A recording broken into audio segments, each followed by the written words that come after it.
All right. And we're live. I am here with TurtleWar. It's a nice late evening game, or early morning, I guess, if you're Ruby. So we're going to cast this one live. Garrett, how you doing, man? Doing good. Hoping these are some good matches worth staying up late for. Got a long day tomorrow, so want to make sure it's all worth it. I'll be honest. All of these games, Terpene, hell yeah! Oh my god, Liberator is just driving again. Yeah, all the round 2 games have been really, really compelling. And so I know there's going to be some spoilers here. At some point, we're going to talk about who's up when, but it's been a lot of fun. There've been a lot of really, really close games. So we're probably going to go back and just highlight them, because I feel like the tournament play dynamic is just so interesting and so much fun. But especially when you add in the battle group bans, being able to kind of, sharpen the skill and your teamwork and everything in this scenario. Yeah, what I was going to ask you, and as we're kind of getting this stuff piled up, the one combination, so the Axis has literally always been one Ver, one DAC. But the Allied setup has either been a mixed setup or double Brits. And so I think it's pretty well known that you're a Brit main. So what do you think the reason is for double Brits so consistently? I think there's a couple overperforming units on the Brits roster, or maybe also abilities. You can throw that in there. And it's like the more you can maximize on those units, like the Bishop, the better you're doing. But also, regardless of individual units, I mean the British touching on another video from Jamie from Cromwell, his tech skipping video. The Brits are one of the rare factions where you don't have to tech skip. You can afford to keep things, refund and refit. And I think in a game like this, where every fuel, every point counts, having that in your back pocket and not being forced to stall for an easy 8 or a Pershing, I think that puts you up a little bit. Yeah, I think when you combine the Bishops with the Recce Artie, both the Dingo and the sections, it just gives you so many answers to so many really challenging problems. I think the Brits feel like a complete faction in my mind, in the same way that Ver does. Although it's a little bit different, but there've been a handful of guys, and I will redo the analysis in the battle groups as well as we roll in. But there've been a handful of people that just haven't chosen a battle group, and it's usually with the Brits. That's where you see it. So really pretty interesting. There's some strategy there as well. All right, I see our matchup. So you can find it in the custom lobby here. I'm going to get in. I'm sure it'll still be on a delay. But so in case people are wondering, that's why we're chatting a little bit. These guys have just started and they're on a 5-minute delay, so there's no stream sniping. Yep, and we have a solid 5 minutes to wait. 5 minutes. Oh man. No, that's perfect. I was hoping there'd at least be in like 1 minute past.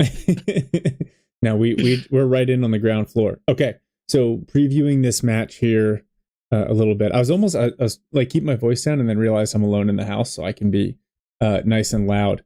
So actually, I take it back. We're not going to preview the match just yet. We are going to roll the brand new, created by the rather splendid Cromwell intro video. So 30 seconds. I hope you all get hyped.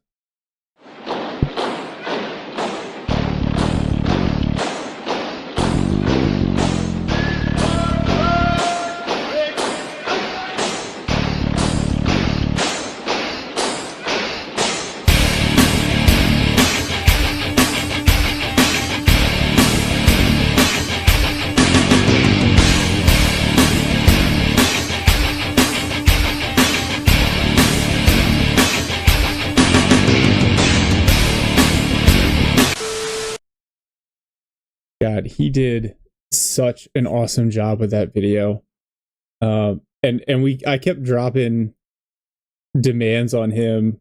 He had a couple of drafts early, and yeah, it's public domain music this time. Yep.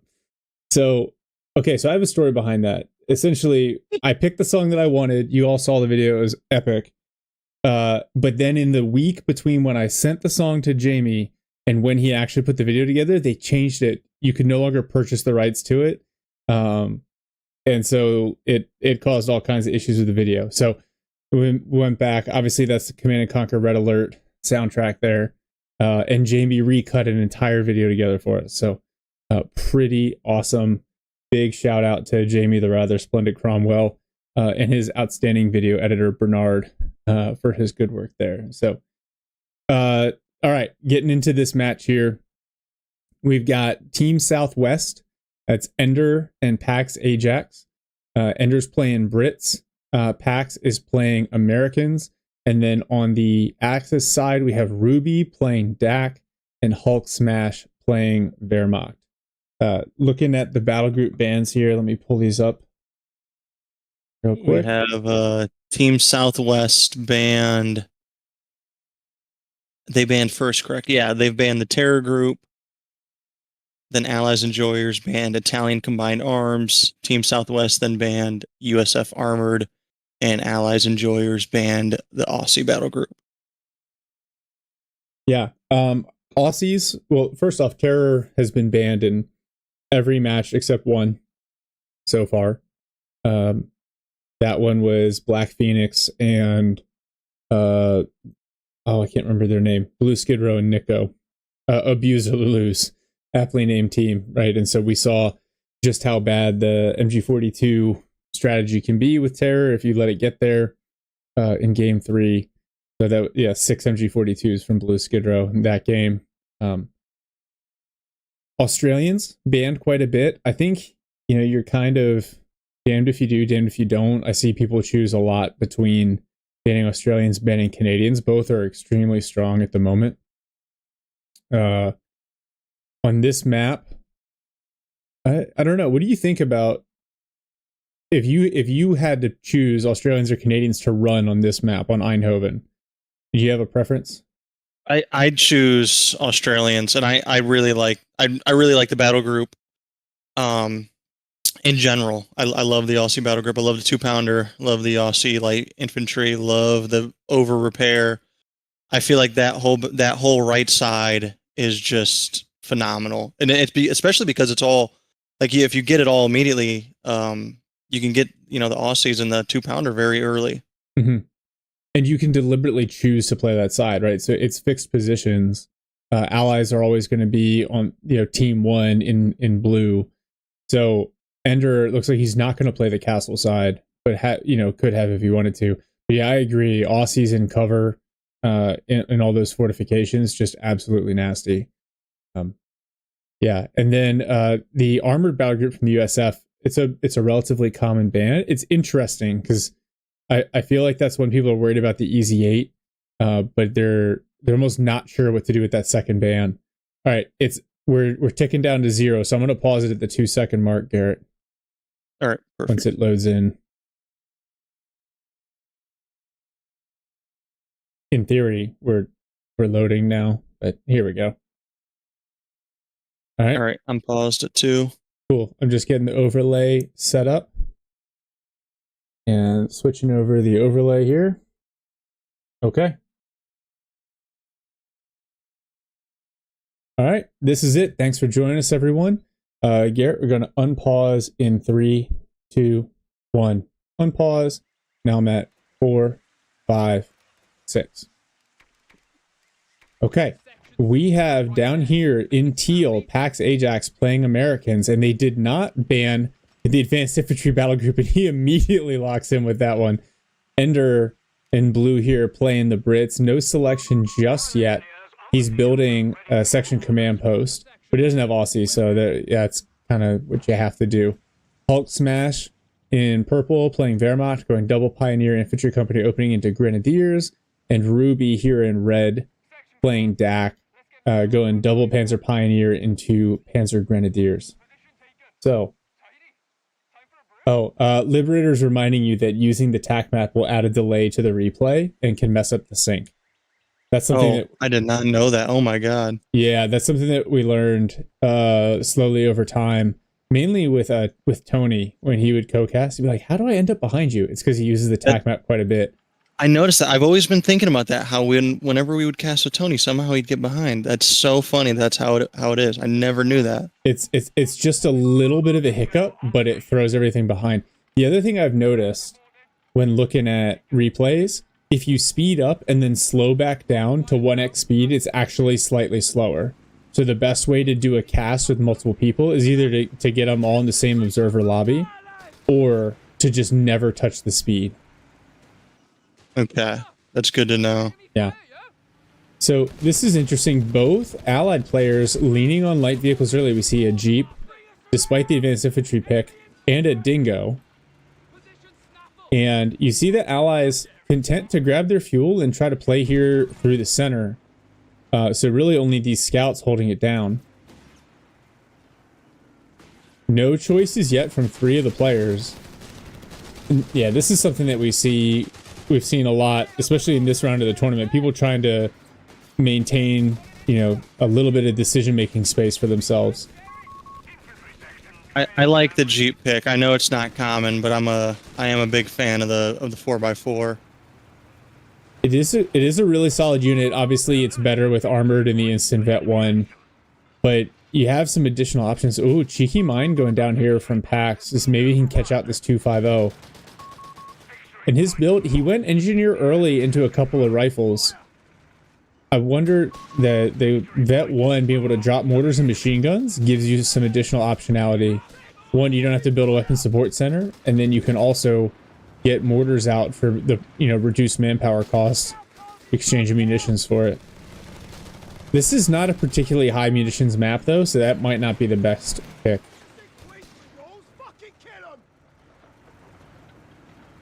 This is oh look, tank traps going down. Ruby's gonna find this. So Ruby sees it. At least one of the tank traps is actually going to get finished. Scouts forced off right after they pick up vet 1. These engineers, wow, they're bleeding a little bit. Oh, they almost finished the second tank trap. They fared better than I thought they would. I thought they were about to get melted. Yeah. Well, Hulk Smash already into Luftwaffe company build. Just 2 Grens and an MG42. And the Axis, they've got the center VP here. So it looks like his general strategy is working. Pax, he already has grenades teched, and he's going ISC. So if he gets... Now, Ruby's doing a good job kiting his rifles, but if he closes and gets the sticky off, that could be devastating to that 250. Nice sapper push on the other side. Nice stick grenade, but just a little bit behind, and so the Gren's forced away. Now Sapper's on the flank here. That's a lot of short-range DPS, the double Sapper. And that's where, I think that is where a huge power spike for the Brits are, is when you get 2 Sappers on top of each other like that, they become just so powerful. Yeah. Oh, Ruby's gone for the 2509. Actually, this rifle... Oh, it's going to get away. There's just, with the pathing, it's too difficult to pursue. Interesting pushes kind of across the map here. And Ruby is also going for a combat half-track. So I think we're probably going to see... Well, it went tier 2 and then into fire support elements. So potentially some more half-tracks. A flak filling. The Jeep goes down to the 2509. That's a nice pickup. The Jeep does scale pretty well with late game utility. Oh, the 250 looks like it's trying to catch the Dingo. No grenades from Ender, so no real ability to threaten this 2509. And no mines on this side. Oh, I see him placing some right now on the VP. Who's... Oh, over here? Yeah. Those sappers were caught out by a well-placed Hulk Smash mine earlier. Alright. So, Pax doubling down on the tank traps over here. Oh, Hulk Smash has gone coastals with the auto build bunkers. Ooh. That. Are we about to see a coastal renaissance here? Both sides kind of digging in. This is wild. I actually... Have we seen coastals get taken? No, not once. Oh, nice sticky comes in on the 2509. There's nothing here to finish this up, though. Flak 30. Yeah, Pax has to back away from the Flak 30. So Pax has unlocked that munition storage. And so if Ender went Stewards and not Bishops. Interesting, because as soon as I see that Flak 30, I'm getting a Bishop out. I don't know how else to get rid of that thing other than if you can overwhelm it with numbers. It's just the range and the fire rate on that Flak 30 is crazy. Well, now and the flak filling here, Ruby able to put a lot of pressure on the allied fuel, and Hulk Smash doing a really good job sliding his way onto the cutoff here. So the allies find themselves on the back foot early, which the last time I casted Pax on this map, that was playing exactly into his hands. So this bunker, right now, it's just a med bunker with nice forward stationing there. A second Flak 30 out. Wow, that Dingo took a lot of damage from the Flak 30. Alright, now Pax is going for some Zooks. Oh, designate defensive line on the cutoff.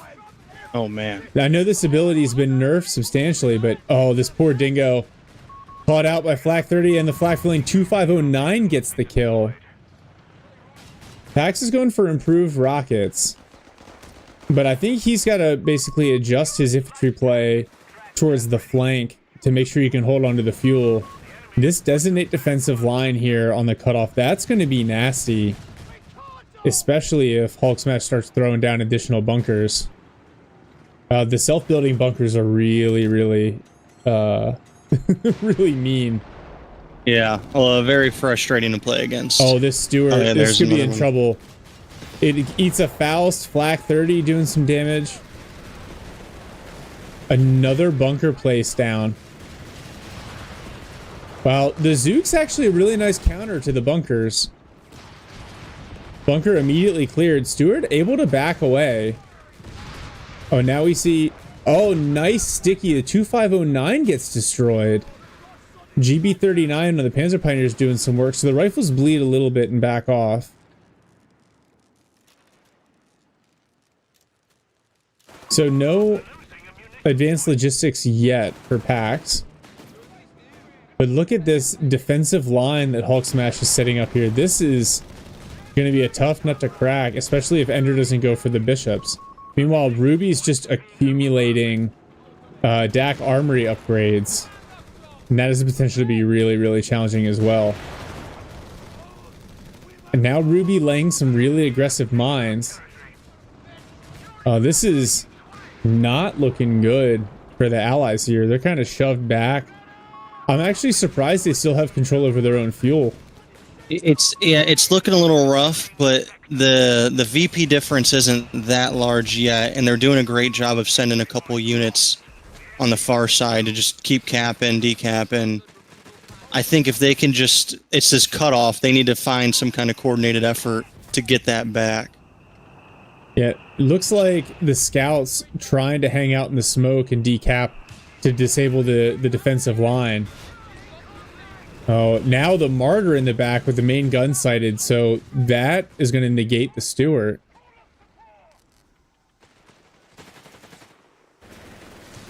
Wow, it is, we got some more sandbags coming in for additional cover. I think it's only a matter of time before Ruby starts really leaning on this plus 10 fuel over here. Another Stewart on the field. Oh, nice. Mine destroyed by an attack ground.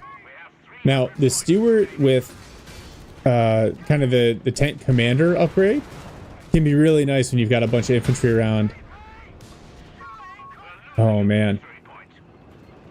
That Martyr is going to be a menace, and then especially if Hulk Smash can start putting down anti-tank bunkers, this might get out of hand. Oh yeah, that. And as you say that, another bunker appears. Stuart trying to chip away a little bit here. Ruby still hasn't chosen a commander, neither has Ender. If Ruby went like Panzerjäger command, that could be even nastier. Look at how many munitions he's floating. Yeah, and Hulk Smash doing a great job of just creeping forward with these flak 30s. Ender and Pax, they need to focus hard right now on this right side and make sure they keep that fuel and take back what munitions they can. Yeah, oh, now a Stug D out for Ruby. That is going to eat up those bazookas, and it really just kind of ignore shots from the Stuarts. Yeah, Dumais, it was aggressive, but they've made it work. Just the pressure has been relentless for Ruby and Hulk Smash. They've done a great job.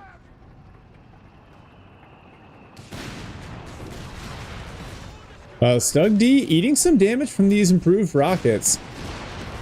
Oh, and then bounces one. But you look like Hulk Smash, now he's got the Whirlwind out here. This is, if you want to know how to play coastals, like this is it. This is like non-toxic, but just really, really well done defensive play, using those abilities to kind of creep up. Look at Pax gets his first squad of Rangers out, but they're mainly just crawling around. The Allies did manage to regain control of their fuel. This is looking a little bit like a struggle. Well, good 6-pounder play. Almost has this machine gun bunker knocked out. Designate defensive line has been eliminated by, you know, the Allies capping that cutoff point. Oh, the attack round's just whiffing on that bunker as the Pioneers repair it. Ender with 3 Stuarts, it may seem a little ridiculous, but I mean, if he could find a nice angle and rush in those 3 Stuarts, he could take care. I mean, the Martyr, the Whirlwind, he just needs to time it right. Well, the Whirlwind may go down here, and it does. There it does. The 6-pounder in the back. The Stug D, though, is going to be a little bit more resistant. Now the Martyr in the back. Ooh, snipes one of the Stuarts. Wow. The Martyr is engine critted. Maybe we'll see an attack round. The Zooks get it with an attack round. Very nice. But now the Stug D is going to set up, and this Zook squad is toasted if it keeps advancing. That's exactly what Ender and Pax Ajax needed right there. That's a good trade. 1 Stuart for a Whirlwind and a Martyr. And the bunker, I'd have noticed that too. Yeah.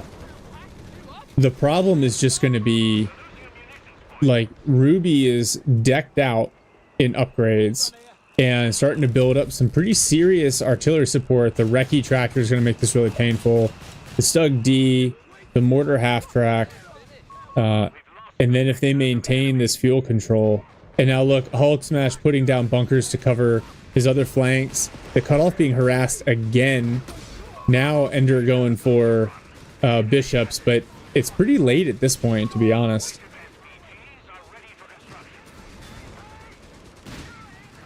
And Ender still hasn't picked a battle group. I want to say at this point he's probably deciding between whether he'd want to go for save up all the command points for a Black Prince or a Churchill, but otherwise I don't know what he could be floating so many for or what he's deciding between. Yeah, that I think that's the only one that makes sense to me. Indian artillery doesn't solve any of your problems unless you go for volunteer infantry. The artillery saturation could be useful with the bishops. I have my own personal gripes about that ability. Maybe I'll save that for another time. Okay. The Stuarts are just not the menace they need to be. Pax going for advanced logistics to try to relieve the manpower burden. But this is looking a little rough here. Zooks think that whiff on the flak for laying. the beauty of this tournament is that even in situations like this in game one, you still got to fight for every VP and ticket, and that's what they're doing right now. Yeah. Oh wow, that Panzer Pioneer squad got roasted by that grenade. They were just clumped up. Nice pickup for the Allies. Rangers, unfortunately, just really ineffective against this like network of defenses, which is unfortunate. And now this MG bunker here. Oh, stolen MG42 cleared. If this 2509 hits Vet 3, oh no, it has to be a regular half track. Oh, an AT gun gets stolen by some grenadiers. Yeah, and this is probably going to be all she wrote for the Allies in game one. Another grenade. Oh, this MG42 crew just knocked out. Ruby's got pressure up through the middle here. Stug D assault grenadiers. Look at this build from Ruby. No tier 4, but still supremely balanced. Yeah, and that's going to do it for game one.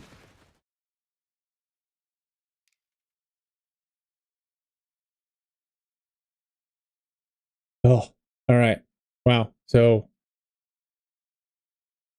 Garrett, your thoughts, game one. It was interesting because in the start it seemed very even. I think was it? Let me go back and look at the colors. I can never remember if I'm not looking at the colors. Hulk Smash. I think going Italian Coastal. We were joking about it at first, but I think you're right. He did it correctly. He as soon as they got an advantage and they got control of the middle, and he placed down a bunker for heals. He placed down a bunker for MG. He had great movement with his MG42 to just zone off that whole middle part. And after there was some good pickups, getting the Jeep and Dingo, not let those things vet up and get to the end game. I think set the Allies back a little bit, and after that, it was hard for them to come back with Hulk Smash's just great use of bunkers and the defensive line on their cutoff. Yeah, for sure. Yeah, Dume said that's a flex. Yeah, but it was really effective. I think that's great demonstration of kind of the value of emplacements, even in the current meta. And I think it also kind of reflects an understanding of his opponents. At least I feel like, Pax is relatively well known for going Rangers. You see in his build, he invests very heavily into early infantry play, barracks and weapon support center. And the bunker builds counter that pretty hard. The best way to deal with bunkers is massed AT guns, maybe the 75 mil half tracks, but Pax also invests a lot of his fuel into upgrades for his rifles, right? So then that's fuel that he's not spending on vehicles, and those guys know they don't have to worry about the motor pool unit. So pretty impressive. Looks like a little bit of opponent scouting there. Nate says Stewart's big mistake. Yeah, I'm inclined to agree. I think Garrett, you hit the nail on the head too. You're talking about it, like, especially once you start seeing flak 30s alongside the MG42s, the bishops really, really critical. The Axis team weapons really good, especially the Wehrmacht team weapons, and the bishops allow you to threaten them. Yeah, it's for me too. It's when you see the flak 30 and you know they've gone Luftwaffe, a Panzerstreck's coming out, and the Stuarts are they're just not going to hold up against that. I like Stuarts. I'm a big fan of them. I think they have a very nice like margin in the mid game where they're really effective. Mm-hmm. But I really prefer them against DAC. Against Wehrmacht, I try to stay away from getting them out. I feel like Wehrmacht just has better counters. The Panzerfaust and the Schrecks are just Stuart's weakness. Yeah, and I was trying to think, like, what if and the match is up, by the way, so you can hop in. We're at 3 minutes and 50 seconds left. I was thinking about it, I was like, what if Ender set himself up opposite Ruby? Maybe the Stuarts would do a little bit better against the DAC. But the problem is the Panzerjäger show up And I don't know if their penetration rate is 100% against the Stewart, but it's pretty high. Accuracy is definitely 100%. So you start to run into that issue there. Ruby demonstrated a really, really nice tier 2, tier 3 build for the DAC, right? Black for Ling, and then into a Stug D, a Recce Tractor, a Martyr, a second Stug D. And it's just perfectly built to counter the infantry heavy play that Pax wanted to use. And so he was just bleeding out before he could get to advanced logistics. Yeah. Okay. So real quick, gonna run the intro video again because it's awesome. And we've got a couple more viewers and I really want to highlight Jamie's good work. So 30 seconds while we wait for the observer delay to count down. Everyone enjoy.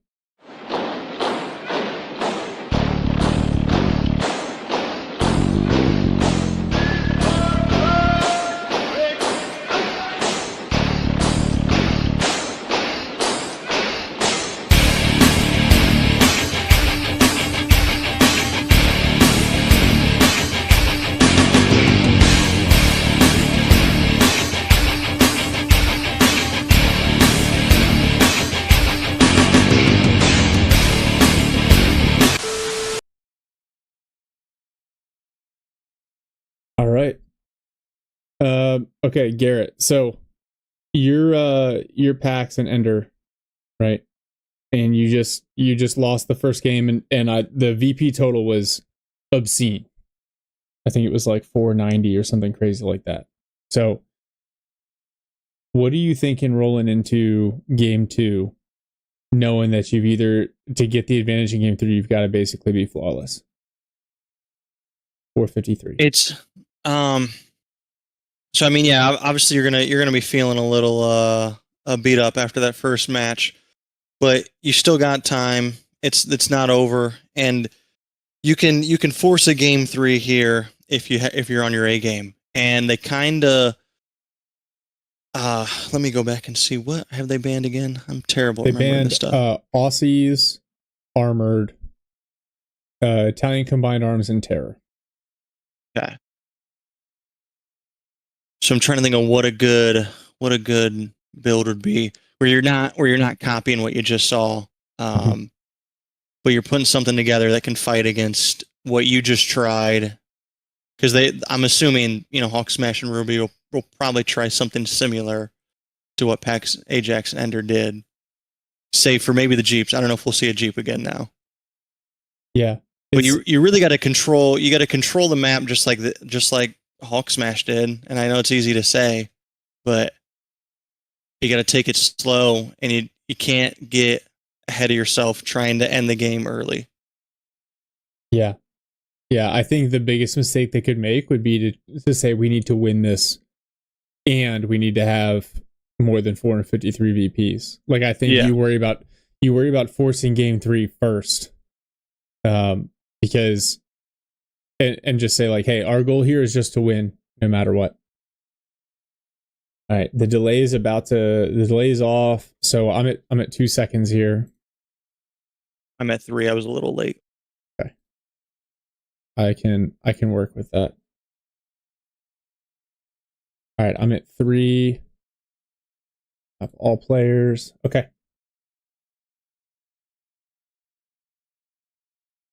All right, we're up here, and I'm unpausing in 3, 2, 1.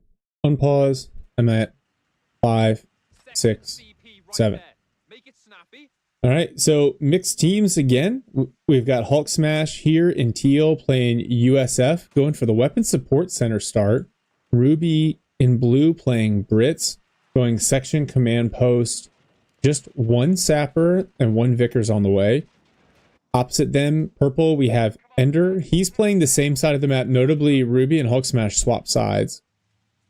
Ender is in purple here, playing Wehrmacht. He's gone Pioneer, Kettenkrad, and now Grenadier. And Pax Ajax immediately locking in the Panzerjäger command, going 2 Panzer Pioneers and a 250 at the start. I wonder if we're going to see Panzer Pioneer with Granatbuchse spam, which is that is a technique with this battle group. And if Hulk Smash just spams out 30 cals here, it might actually be effective. That's what we see. First 1919 30 cal machine gun coming out from Hulk Smash. And it looks like the Allies really going to focus on map control early. And the Axis focus heavily on mobility at the start with the Kettenkrad and the 250.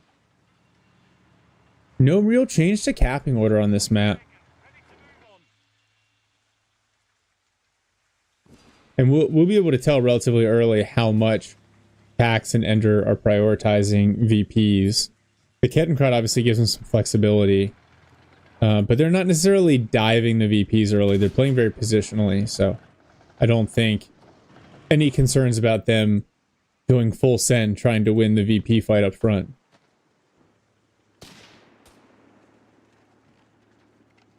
And we are seeing a dingo coming out from... Oh, we saw a dingo, and then Ruby switched to a sectioning.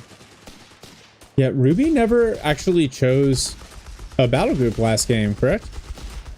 No, I don't think Ender did, and I don't think Ruby did. Oh, Ender was laying a line where the Kettenkrad gets caught by the sappers. The Kettenkrad's got to be careful because the sappers are really burned down the Kettenkrad. Grenadiers trying to do some damage. Oh, and actually he gets the mine done. Interesting. Now, I like this. Pax coming across at the flank onto the Vickers. And then actually he decides he's not going to chase the Vickers. Instead, he's going to hunt down this sapper. Oh, and look at the S-mines going in on that lateral. That's a really early and aggressive S-mine placement. Oh, and the sappers do go down there. So nice pickup from Pax early. We'll see if these S-mines remain a problem.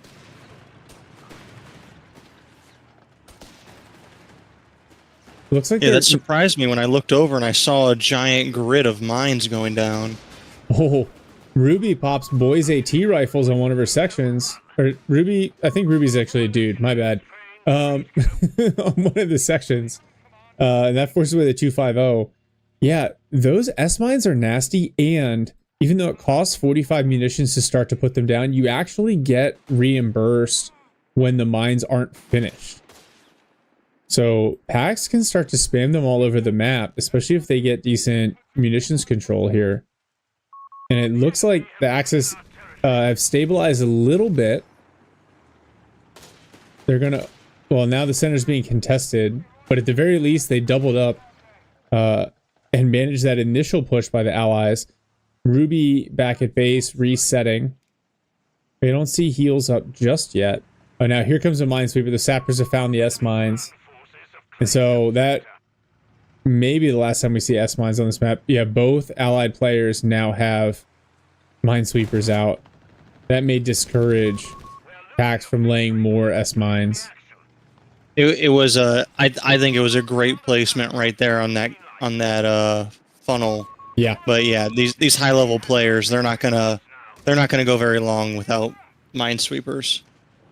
Well, as soon as you see that, and you know Panzer Command, some of the mine abilities that come with that battle group are just really nasty, and so you just can't afford to not have a minesweeper.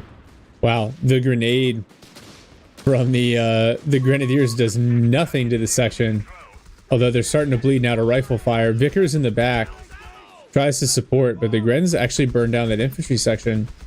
Sappers find and clear another mine on the flank. Hulk Smash already has a half track out, and he's gone heavy weapons, so we might see the Pershing. Ruby has gone Aaron C and is getting some infantry training out, which is interesting because Ruby only has 3 infantry squads, but maybe we're going to see some commando play here. Yeah, that would be cool. That would be nice. I love seeing commandos, but I'm not sure. This is again a personal preference. I'm not a pro player, but I am usually not a fan of getting infantry training before you have either, healing, hard AT, or the infantry out. I feel like you're jumping the gun a little bit when you get the training before you get these units out. Yeah. Now, Hulk Smash has purchased healing for the Allies. So that might have, being able to save a little bit on that might have led to that decision. Infantry training for the Brits is really valuable, but yeah, I agree. It feels just a little bit early. Was there, I thought there was a Humber in the build, but I think that was canceled. Maybe that was the decision between infantry training and that wasn't she. And I keep saying she now.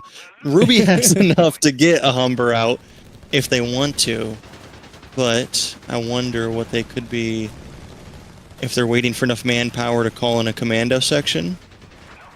That's what it looks like. Yep. So the commando support section coming in first. Oh, 2509 versus the quad mount here. And so both are going to back away for repairs. That commando support section, actually, that might be a nice call. Decent ranged combat, and then a bunch of abilities. It's basically like a much better captain.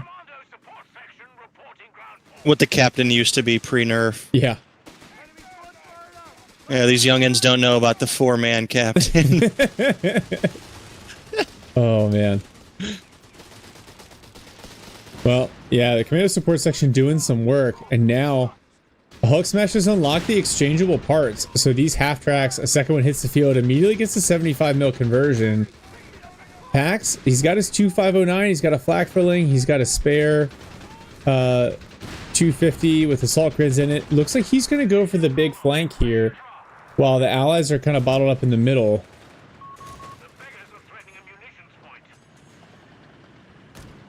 Assault grids trying to run down these scouts. Oh, and they do, with the suppression from the flak filling to help. Oh, but the 1919 covers the retreat. Assault grids forced off. I wonder if Pax can set up some sort of ambush. There is a Regal there. Jamie would be going nuts if he can try to lure those half tracks in. I'm pretty sure a Regal one-shots one of these half tracks. Yeah, it would annihilate it. Hulk Smash doubling down on emplacements. He's building a machine gun bunker on his fuel. You know, again, I wonder if he used the half track to put that down. The free half track fortified positions ability. Oh, this Zook squad. Black filling immediately suppresses it. This is actually really good. This is a nice play here from Pax. He's using the terrain to apply pressure to this fuel point. Hulk Smash looks like he's going to come at him with the half tracks. Oh, 2509 takes a lot of damage. Pax has combat half tracks, but not vehicle survivability, so no smoke available. On the opposite side, Ruby floating a ton of resources, and then Ender trying to counter with Jaegers. It's going to be multiple Grens, multiple Jaegers here. And I like that, smoking off the commando section. And they're about to get Vet 1, so we're probably going to see strafes coming in very soon.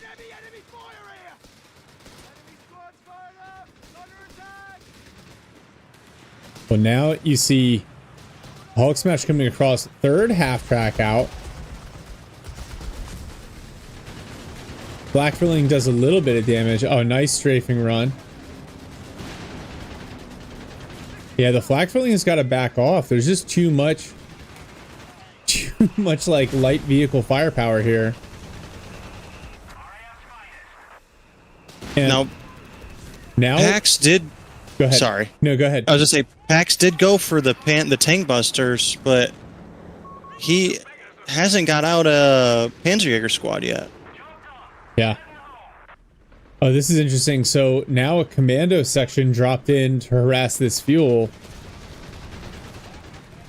Pax trying to apply some pressure. Oh, the 2509 has caught the quad mount, but actually forced to get away thanks to the 75 mil half track and the Zook squad here. Hulk Smash playing... Oh, commandos hit a mine. Hulk Smash playing very defensive with USF, which is an interesting approach. Now the allies have the triple cap on, and it looks like a little bit of like a boa constrictor mentality here, trying to strangle the Axis out.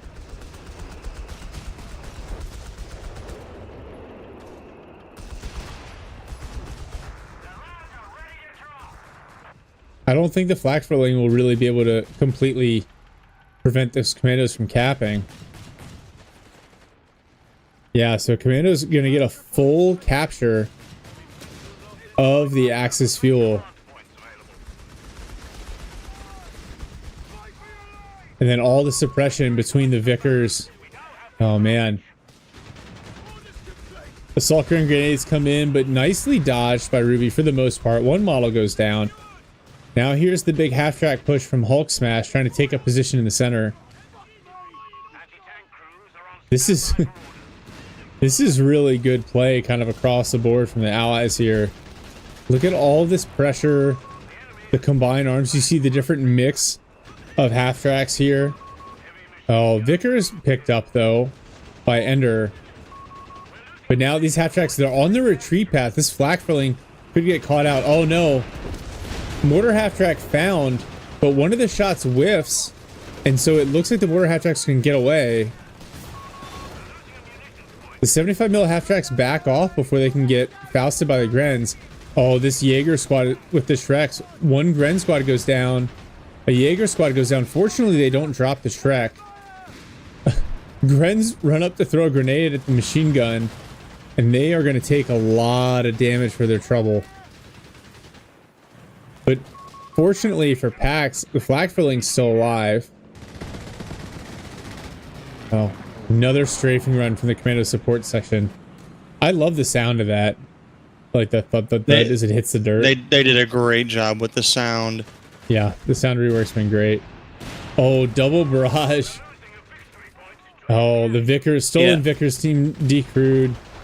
Hulk has just been just pummeling him with those 275mm. Yeah. And plus he's still got the quad mount for the consistent DPS. This is just... Oh, man. The commando support section early pick, I haven't seen that before, but I really like it. Ruby's gotten a ton of utility out of that section. Now here come the other commandos.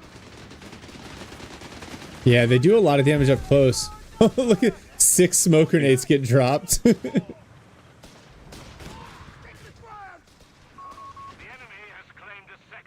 Wow, commandos literally just hitting that smoke to get away from the flak filling. Oh, is this demo? They going down in the smoke? Ruby started to build a demo and then stopped. Oh. Flak filling gets knocked out by the 75mm. Oh man, Pax really needed that. That was, oh no, and the mortar half-track goes down too? Oh, this is not looking good. This Panzerjäger track, 2 hits, 250 is done. Panzerjägers, they just don't have the same DPS. And I don't think, yeah. Man, yeah, Frog, I agree with you. Hulk seems to be all over it. And Ruby has been making some insane micro plays as well here. Yeah, this is actually a very powerful build right here. Yeah. Because we before we even saw the 75mm, they at least had the boys out there. Then we saw the commando section come down. And we've just seen, I really like I think you're right. I think Hulk Smash did use the free fighting positions to build some of those. So it's almost like the coastal play from the last game. Yep. If I just realized that, you know, the stream can't see me because I turned off the self view, but I'm just nodding over here along with you. Yeah. Really, really brilliant play. Good team play. And then they're ready for the harassment. Look at, you know, MG bunker covering the fuel point. Another MG bunker covering the center VP. Ruby only has infantry out right now and a 6-pounder, but they've teched grants already and they've got the resources right now. So I expect to see a grant here shortly. Pax going for a walking Stuka, which is not a bad choice. Especially because Ender has a P4 out, but it's just all going to depend on how effective those first couple Stuka barrages are. Oh my gosh. The Hawker run comes in. Wow. MG42 gets smoked. Wow. God, but it's so satisfying. Oh. Double 75 mil shots coming on the P4. It's already down to a third of its health. Oh, if the rifle's closed to actually get the sticky off. They cannot afford to lose this P4 here. Walking Stuka comes in. Behind the rifles. Oh no, the P4 gets knocked out and the Stuka barrage hits nothing. Oh, and now Grant about to hit the field. Ender's still 50 fuel away from another P4. And he hasn't chosen a battle group. And he just chose right at the end there, but they're gonna surrender. So wow. I'm not gonna lie. That was just a little bit shorter than I was expecting, but good game. Well played, both sides. Man, you gotta hand it to Ruby and Hulk Smash. That was like fantastic team play and strategies. And you look at the battle groups that they use, I wouldn't characterize them as off meta, but certainly not. Obviously they didn't use espionage, which has been banned in almost every match so far. Yeah, and they played just a really a complete game together. That I feel like it didn't leave many holes for Pax Ajax and Ender to exploit. Watching it, I'm trying to see like what could they really do to, at the start of the game, in the middle, and it just there's not much there to exploit. There wasn't like a hole in their play. You're like, oh yeah, well they did this. Like, yeah, the flame rounds. Sorry, so Krog asks why espionage is banned so often. I think it's the incendiary AT, and then the ambush bonus and the invisible infantry. Very, very frustrating to play against, and so that's something that you see quite a bit. Starting to see Italian combined arms banned a little bit more often. Terror is basically banned straight out.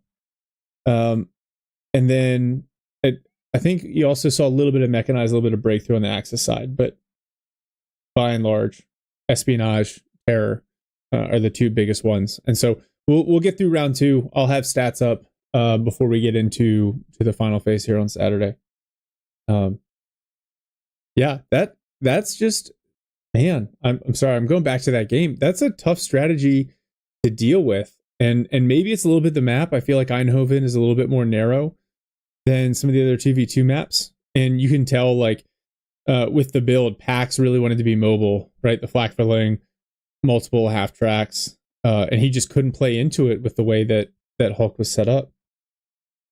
Yeah, and Hulk in both matches kind of, I've been trying to think of a way to word this, but Hulk would focus around the center, the center VP, his forces, he kind of would go back and forth and just kind of rotate on like an axle. And it just kind of worked both times. He was able to keep control, keep his side with the fuel. Other than there was a very brief moment in the past round where they had gotten close to decapping the allied fuel, but it just didn't go the way they wanted it to. Yeah. Oh, yeah. This is that's tough, and I think it's just very different than like what we're used to seeing. So yeah, if you're interested in how to play Italian coastals, watch that first game. And I can send you the replay, or just hit up Hulk Smash and be like, what do I do here? And it wasn't like there wasn't cheese in the build. They were balanced builds. Man, they were effective. And then I think the other thing is I feel like there was a little bit of opponent scouting. I feel like they knew, because initially I kind of thought promote cheese havoc. There's a little bit of like, Pax likes to play with Rangers. So I was thinking, you could ban it, force it off his game, or you could let him have it and then you know how he's going to play, and that's what it felt like. Yeah, the designated defensive line on enemy cutoff, that was nasty and really, really effective. So that was super cool. Yeah, well played. I'm just really impressed. This is why, like Garrett, we were talking about like, hey, let's run a tournament. This is why, because you get to see how these guys operate when they're not screwing around, when they mean business, when they come to play. And yeah, this was that. Yeah, you get to see some really, really fun, really cool off-meta builds that aren't just I'm trying to spam and wipe the floor with my enemy. I'm trying to win, precisely, decisively, make every VP count. And I gotta say, not to, I think some of the on the flip side of what not to do. I think I could tell. I think Ender was trying to float command points because they wanted to get something out. They're waiting to get out. We talked about the Black Prince in the first game or something. In the second game too, they floated command points. And I get the thought process, but if you're down, if you're behind, I don't think floating to skip tech is ever going to help. I think you gotta rip the Band-Aid off and pick a battle group and try to use some of those abilities. Because I mean, look at the abilities we saw that Ruby used once they got down that commando support section and they started calling in strafes. Like that's just one ability that they used, and that strafe itself took down so many units. Yeah. Or moved units off cover. Yeah. Yeah, I was trying to think. I don't think that there was like a clean option. Maybe thinking back and with the benefit of hindsight, I think maybe if you're Ender, you go mechanized, you go support elements, you get a couple verbal wins out because you're dealing with a lot of infantry and team weapons. And then you play into the Panther in the late game. Maybe. Plus, then you get the Vespa if you need the artillery. But Ruby's build was pretty effective, and then because Hulk Smash was able to kind of like move in there into the center and flex both ways, really, really tough to beat.